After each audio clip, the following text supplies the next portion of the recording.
Guys, ignore my messy hair and the sun and just listen. This is really cool. I was driving and I just felt like God spoke to me about something.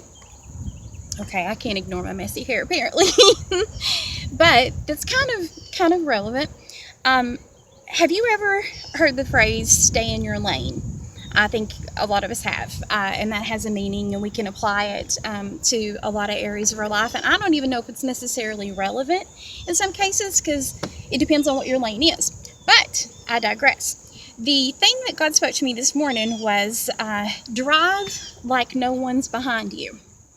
And the reason I say that is because maybe a lot of you have experienced being, I'm sorry, this is so distracting, the wind and my hair, but that may be relevant again, being distracted honestly about things that don't matter.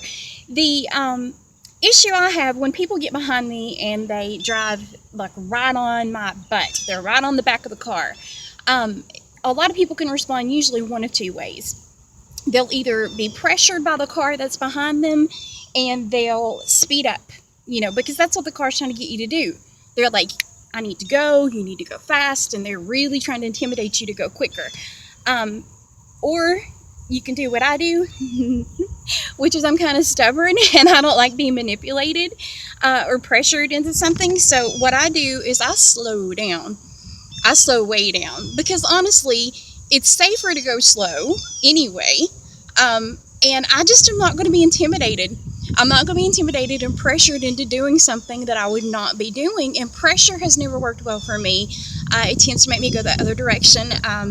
So maybe that makes me really stubborn, but I think it's good in a sense that if you have a strong enough sense of self and of right and wrong, if you are doing right instead of wrong, I mean, if you're being pressured to do good, then that's a whole other scenario. But if you're going the limit, you're driving safely, you're doing what you're supposed to do, and then you get someone behind you that's pressuring you to do it differently, don't give in to the pressure.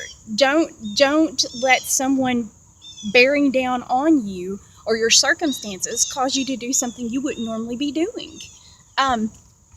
So that's just the thing I was thinking is I felt like God said, drive like no one's behind you.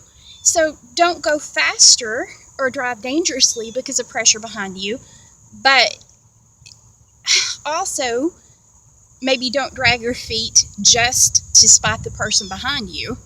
So I guess I can see the benefit in not being pressured and doing what you would normally do. But I guess what I would normally do would be go the speed limit, and I take it to the other extreme, and I will go 20 miles an hour. I don't care. If someone bears down on me, I'm like, well, I guess we're going to take even longer now. And I think I've even done that as a parent to teach my kid that that's not the way to get what you want from mommy.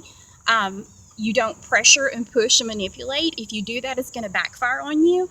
And so, maybe there are cases where it's good to do that for a lesson, but overall, don't go quicker because of someone's pressure or because of the circumstances that are bearing down on you, but don't go slower because of them either. Do whatever you would be doing if there were no circumstances or pressure bearing down on you. Now, obviously, I'm saying this applies to other circumstances. We can have other pressures in our life. You could have problems with your children, that they're argumentative or moody or whatever, and you can let how they're acting cause you to act differently.